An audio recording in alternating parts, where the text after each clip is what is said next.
Alô, amigos do curso Técnico Agronegócio, vamos dando continuidade à nossa segunda aula, certo? A parte 2 do nosso material de tutoria, técnicas de produção vegetal, né? E do que a gente vinha conversando sobre a importância do que um técnico agronegócio deve fazer, desempenhar como atividades.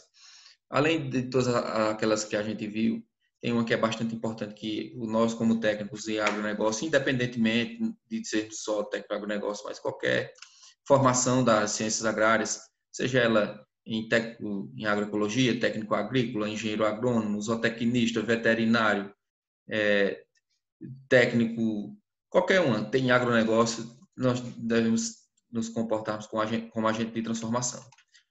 Sempre buscando os nossos beneficiários, o nosso público-alvo, vem enxergando eles como parceiros, entendeu? E utilizando técnicas que sejam inovadoras e sustentáveis, visando essa questão sempre da sustentabilidade, que é de fundamental importância hoje, visando produtividade e lucratividade, certo? E visão empreendedora, com visão empreendedora. Isso vocês vão ver bastante no curso técnico em agronegócio. Vocês vão passar por toda a parte de logística da produção, vão passar por a parte de gestão de custos, pela parte de agronegócio em si, noções de técnicas de produção vegetal, que é o que nós vamos tentar acompanhar por aqui, entendeu? E o objetivo disso tudo nada mais é do que a melhoria da qualidade de vida no meio rural, certo? É isso que a gente busca, tentando, essa busca, seja ela no meio dos grandes latifúndios que a gente pode vir a atender na região centro-oeste, em algumas fronteiras, como na região do Mato Piba, bem como nos agronegócios pequenos, voltados para a agricultura familiar, onde as famílias trabalham para a sua subsistência, entendeu? Então, esses são, na minha opinião, onde os desafios são maiores, visto que a gente tem muita dificuldade em que esse pessoal se notarem como empreendedores e como um negócio rural, e é um desafio também dos técnicos de agronegócio, principalmente porque o técnico agronegócio ele tem uma característica de vocês vão sair com um embasamento muito grande na parte de gestão.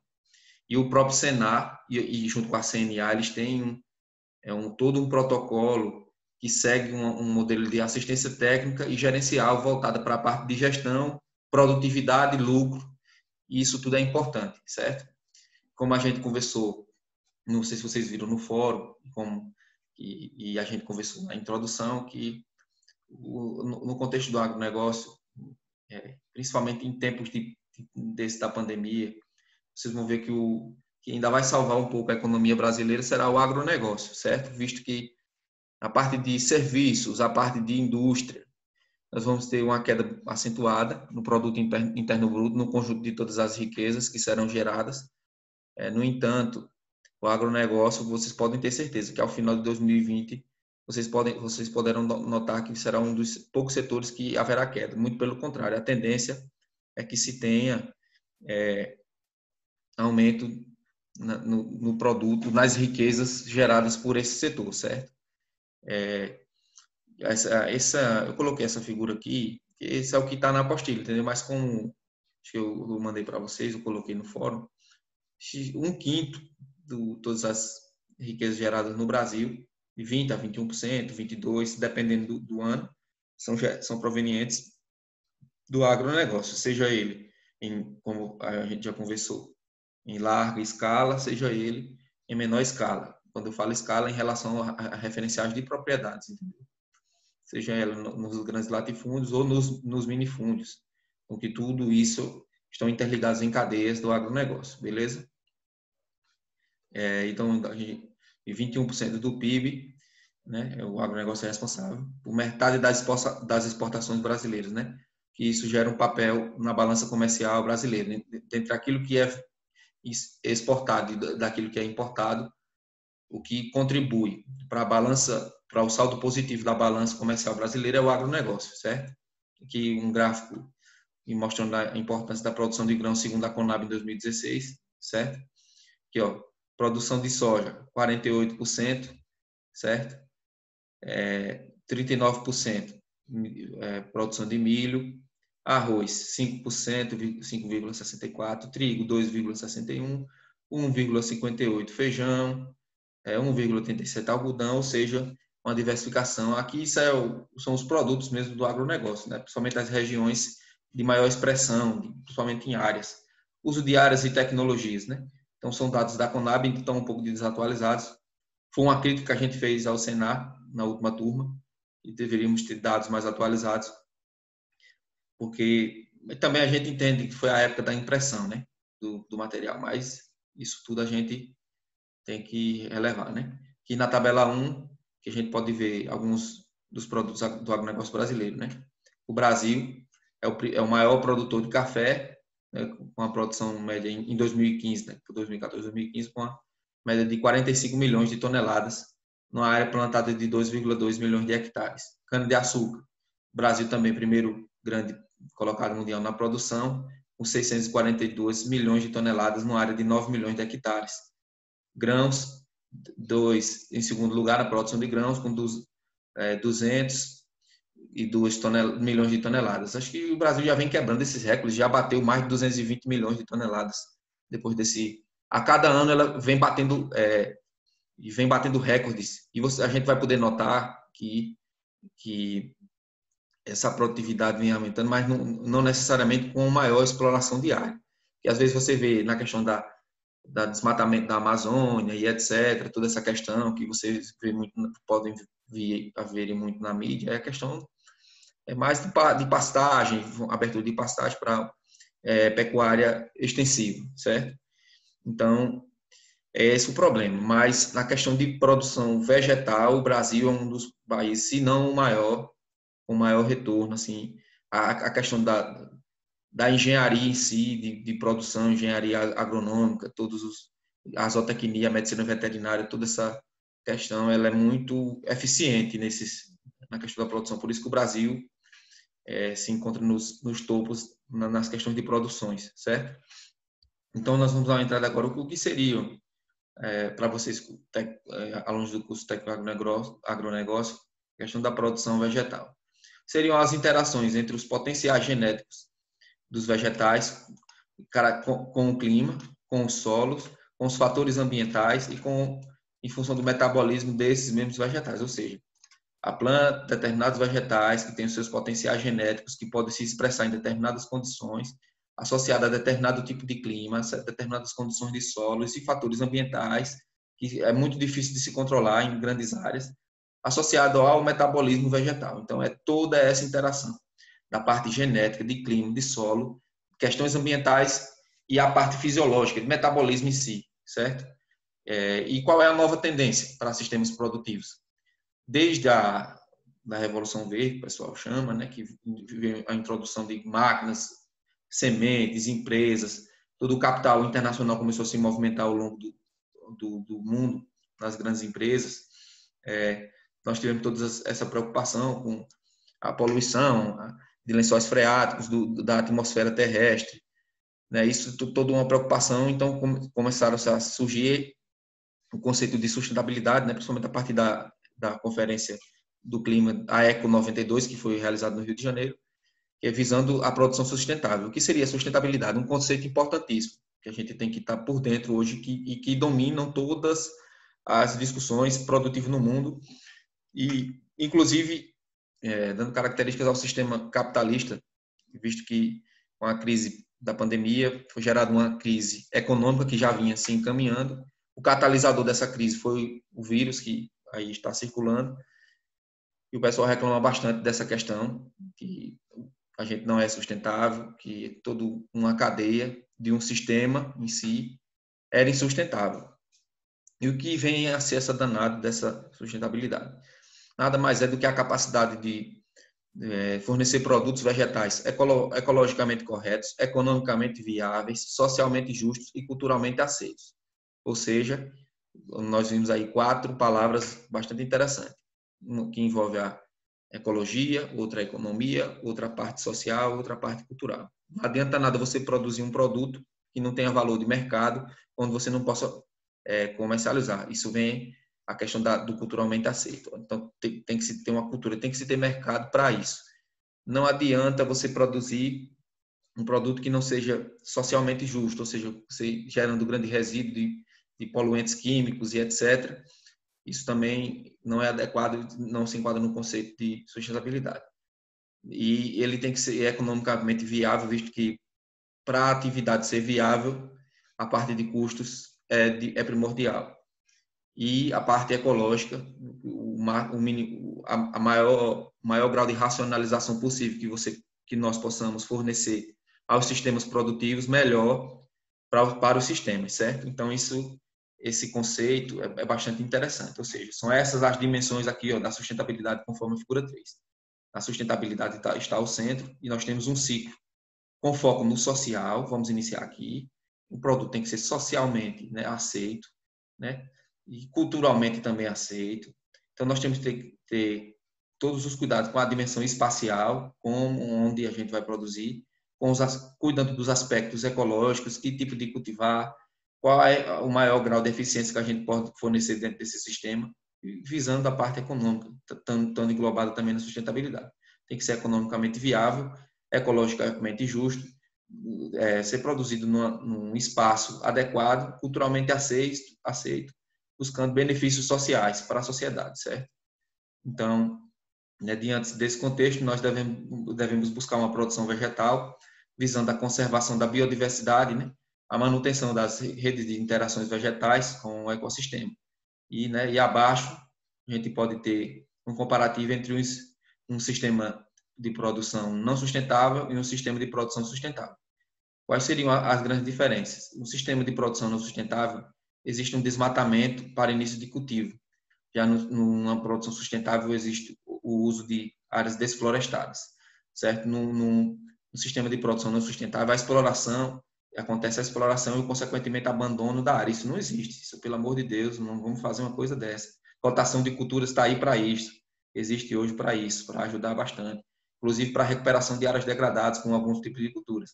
E já numa produção sustentável, o que se enquadraria? Exploração consciente dessa mesma área, com algumas medidas, como integração lavoura-pecuária-floresta, por exemplo, a gente pode se manter uma produção bastante sustentável, certo? Ou com manejo agroecológico, manejo orgânico. Tá certo que se enquadra mais para pequenas propriedades. Tem exemplos de grandes propriedades no Brasil, mas são exceções, não são regras. Mas o agronegócio em si, desde a técnica que foi implantada do plantio direto, evitando o revolvimento de solo ou cultivo mínimo, já são práticas que você tende a respeitar os princípios da sustentabilidade, certo? Numa área de produção não sustentável.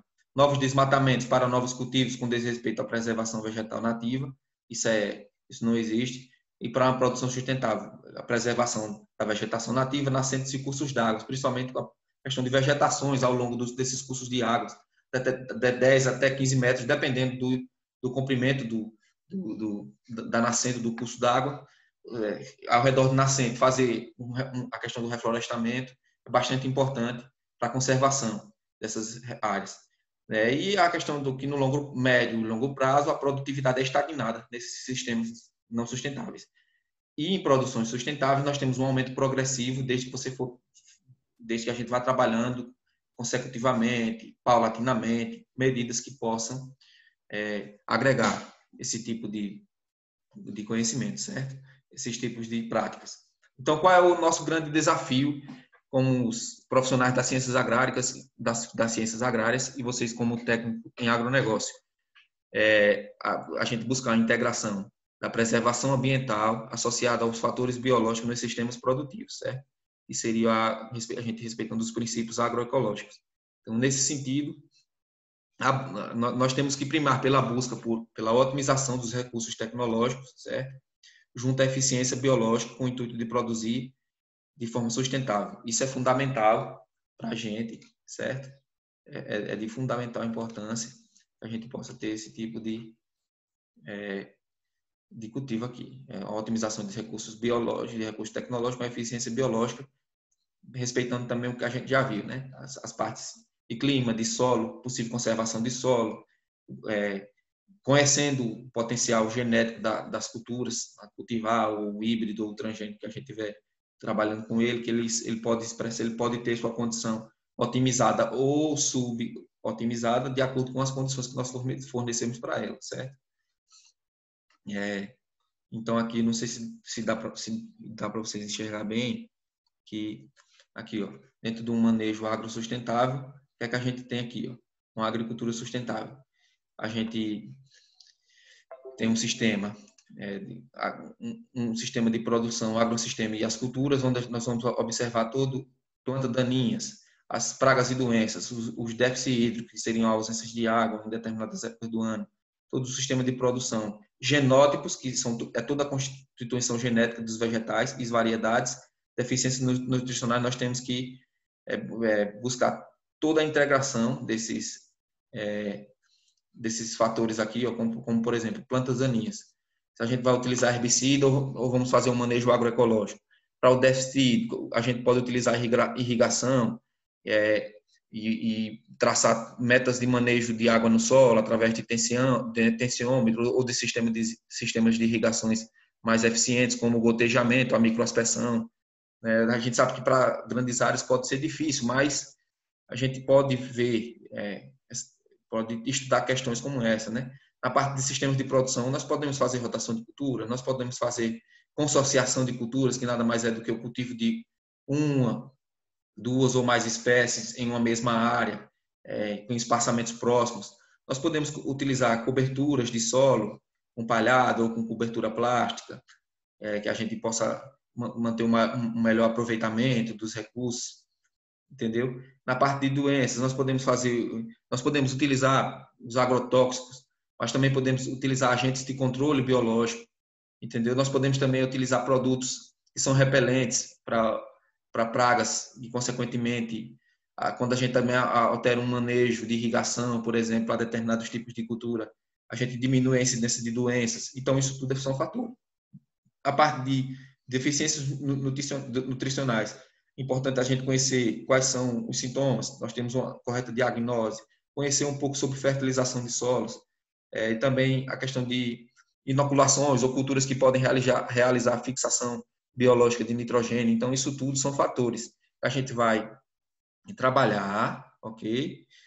Para adquirir um ambiente equilibrado dentro dos princípios da agroecologia, visando ter fertilidade de solo, e com isso a gente tem um ciclo no fluxo de energia e nutrientes dentro das nossas propriedades e mantendo todo o princípio da sustentabilidade. Ou seja, a partir do momento que a gente adota certas medidas, nós vamos estar interferindo na acidez e baixa fertilidade do solo. Ou seja, quando nós temos solos muito ácidos, com pH inferiores ou abaixo de 5, já tem um nível mediano de acidez, nós dificultamos o acesso de nutrientes para os vegetais. Então, a gente pode utilizar corretivos de solo, como calcário, como gesso, alguns fertilizantes, e buscar a reciclagem de nutrientes com algumas técnicas de manejo, né? Então, isso tudo a gente pode gerar um uso adequado de manejo, respeitando os organismos, a biodiversidade e todos os processos, certo?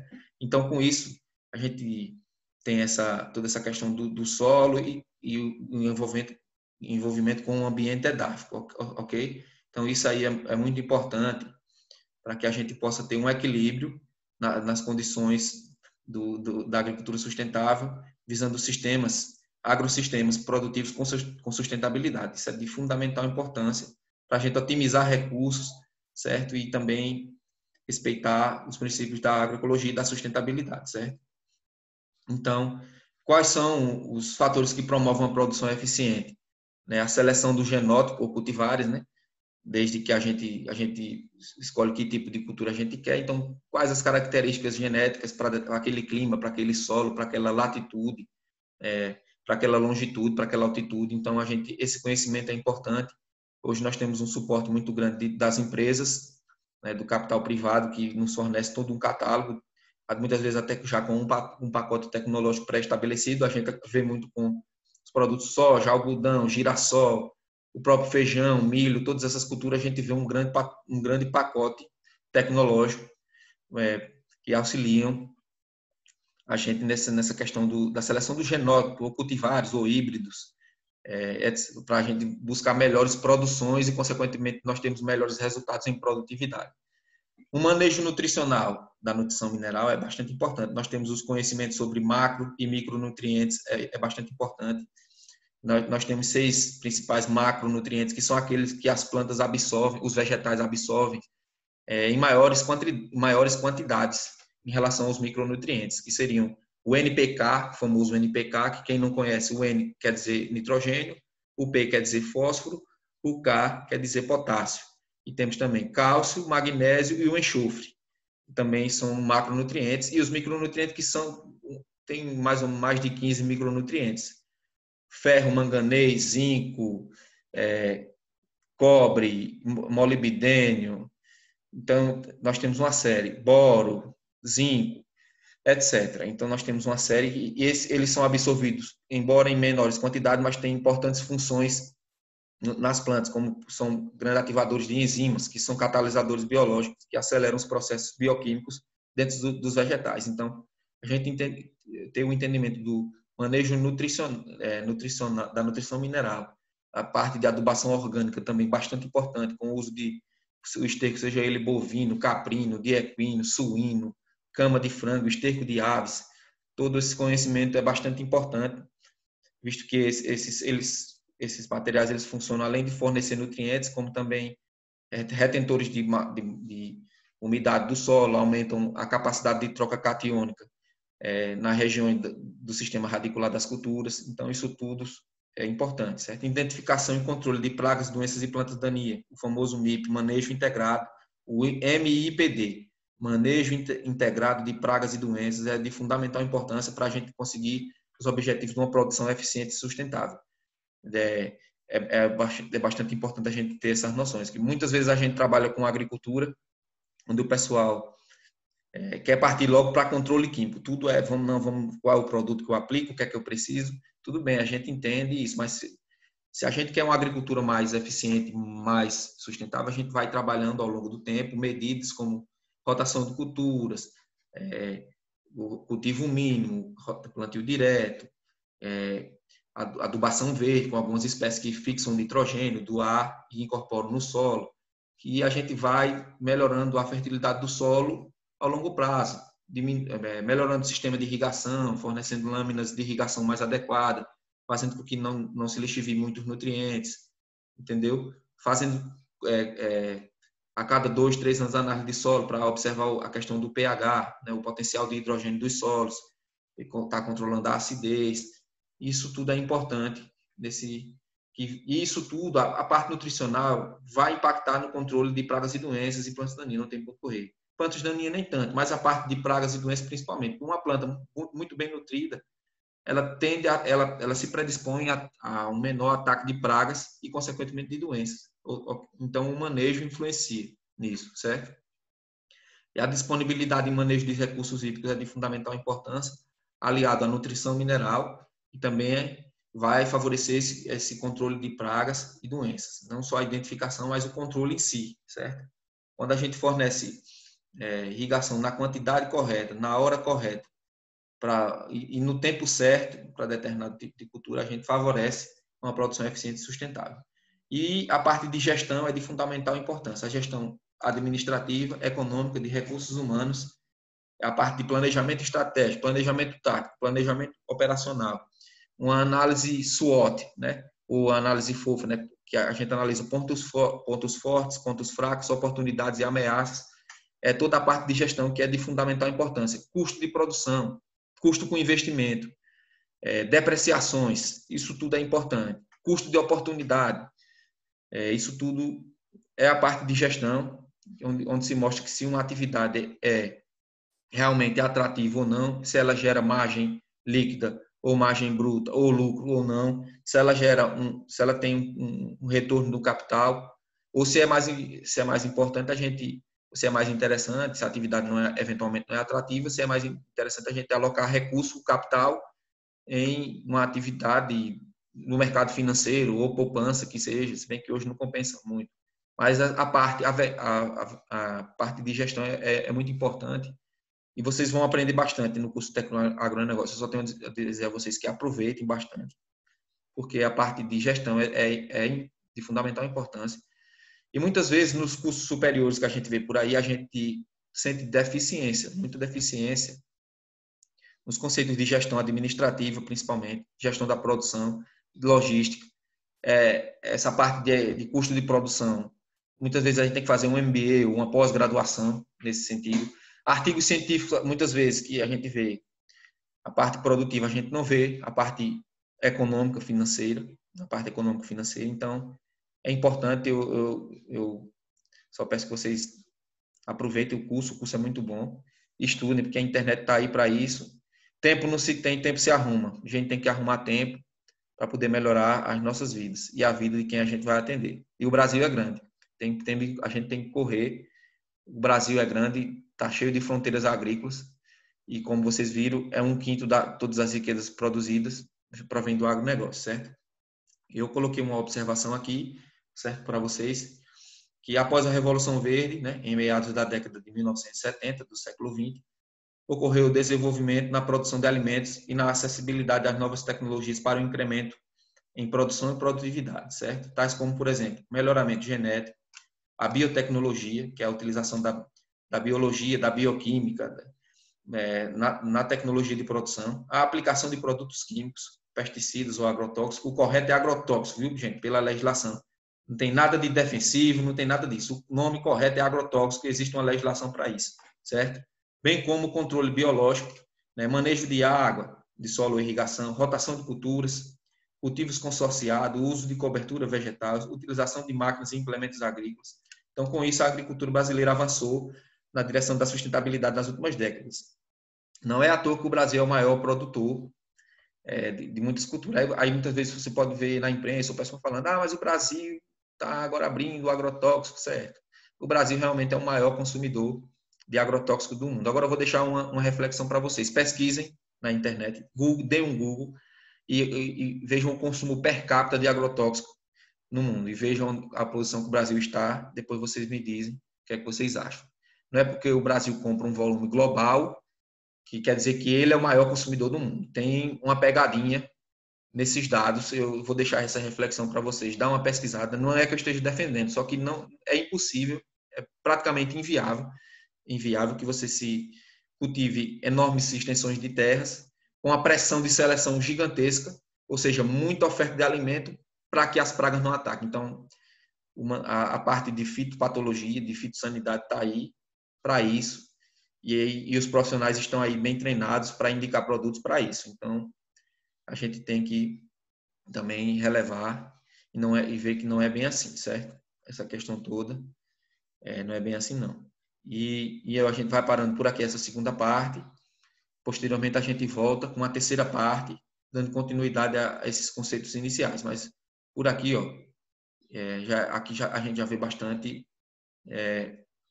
coisa boa no quesito sustentabilidade.